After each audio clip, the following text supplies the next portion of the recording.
Yo, what's happening, family? I hope that everybody's doing well out there.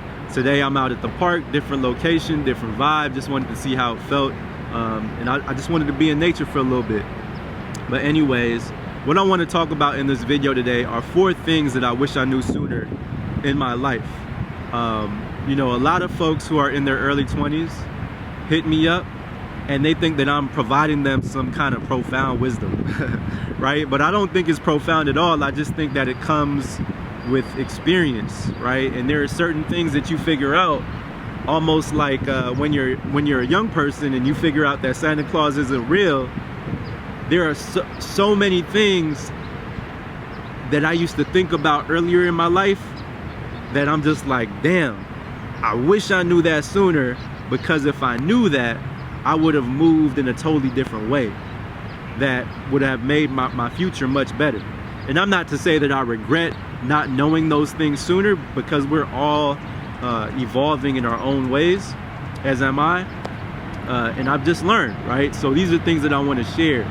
But man, personally, I think that it doesn't matter what age you are. You could be in your 40s or 50s. Everybody's trying to reinvent themselves and learn more about themselves at each stage in their own process, right? So these are 4 things that I just wish I knew earlier in my own process. So the first thing is that everything starts with your belief system.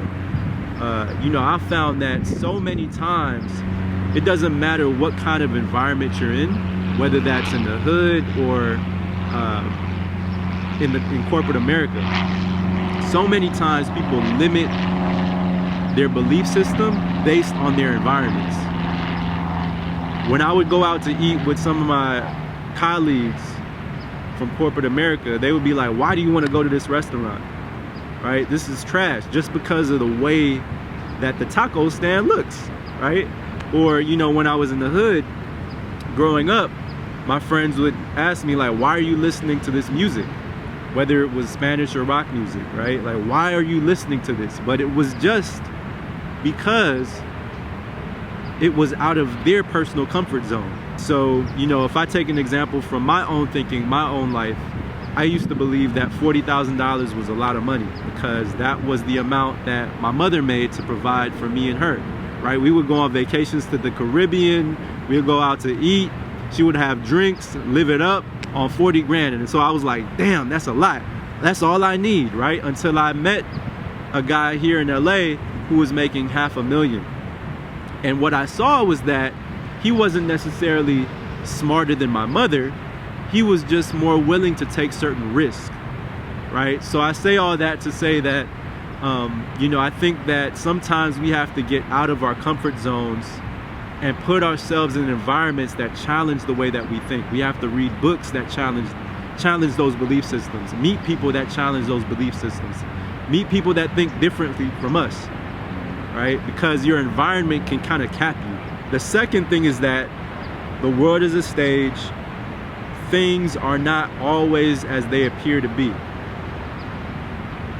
I've met so many young people who think that they don't have the talent, that they are not capable, that they don't have the resources, because they see somebody in a position that knows better, that does better, that thinks, like, you know, all these different things, and they put these barriers on themselves, not knowing that that person may not know as much as they think they know, right?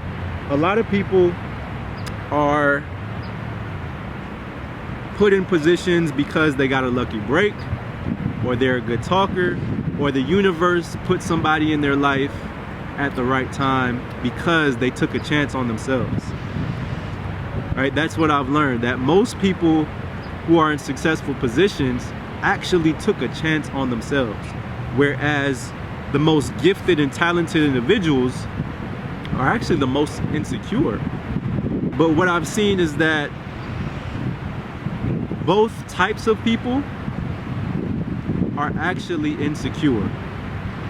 It's just that the people who make it to the top tend to hide those insecurities, right? But it shows out in other ways. The insecurities show up in ways of trying to control other people, right?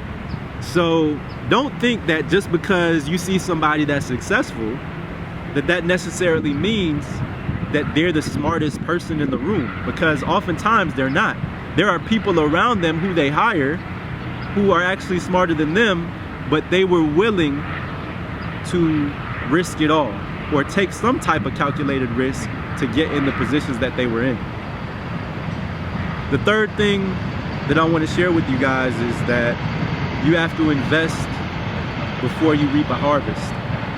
And this applies to relationships, it applies to personal finance. You know, I've met many people who think in a way where they're like, yo, just give me the job. I applied to 5 jobs. Why am I not hearing back from anybody?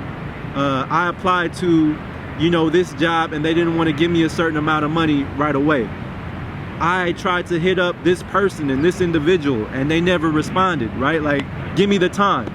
Gimme. Like, they're in this give me mindset without understanding that they haven't even planted the seed, right? So I like to look at personal relationships and career situations in a way where you have to tend the soil and grow crops. Getting your soil right means working on yourself, understanding your thought patterns, right? And putting yourself in a situation where you're like, okay, I believe that I can actually call this person and meet with them. I believe that I have what it takes to put myself in certain environments. So that's when you start to plant the seed, right? And then you have to nurture and take your time. You have to nurture the soil and take your time to have something grow. So nurturing the soil could be like hitting somebody up that you want to talk to for a career or an opportunity and just checking in. How are you? How's the family?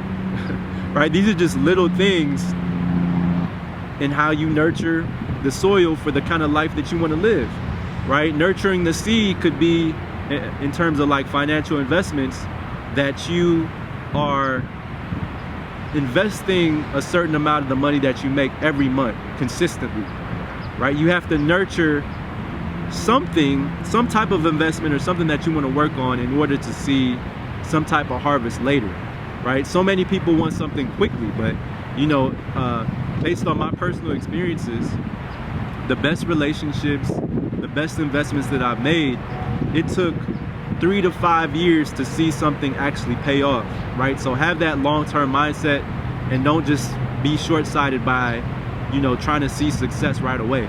Number 4 is that you have to be willing to suck at everything before you get good. Most people quit too soon, right?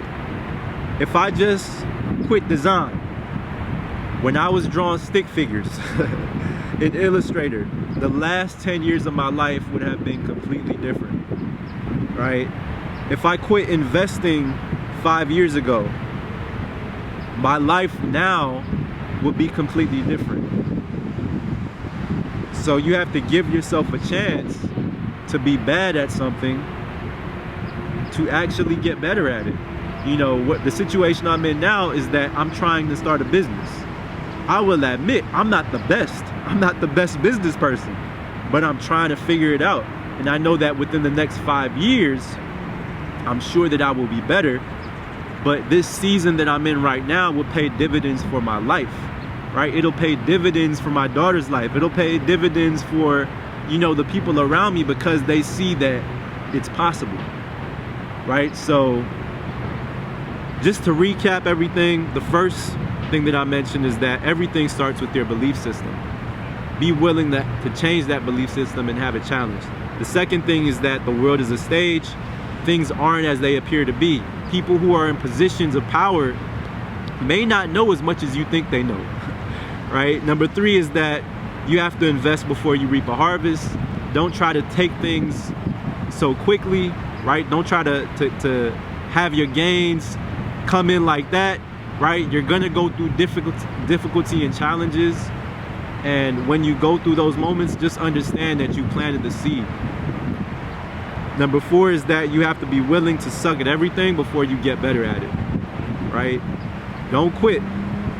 If you're in that season where you're learning just like me, do not quit, because you don't know how far you will get unless you actually put in the effort and the time to pursue the thing that you're actually trying to pursue. I think that these are things that apply to so many different areas of life, whether it's your career or personal relationships, that you know, you can change your life in a short amount of time if you have that you know, that foresight, right? So anyways, guys, if this content hit, you already know the deal. Like, comment, subscribe. I'll see you guys in the next video. And if you're interested in learning about UX and, you know, this kind of stuff on life resonates, feel free to sign up for the Design with Soul newsletter, which you can see in the description box below. All right, guys.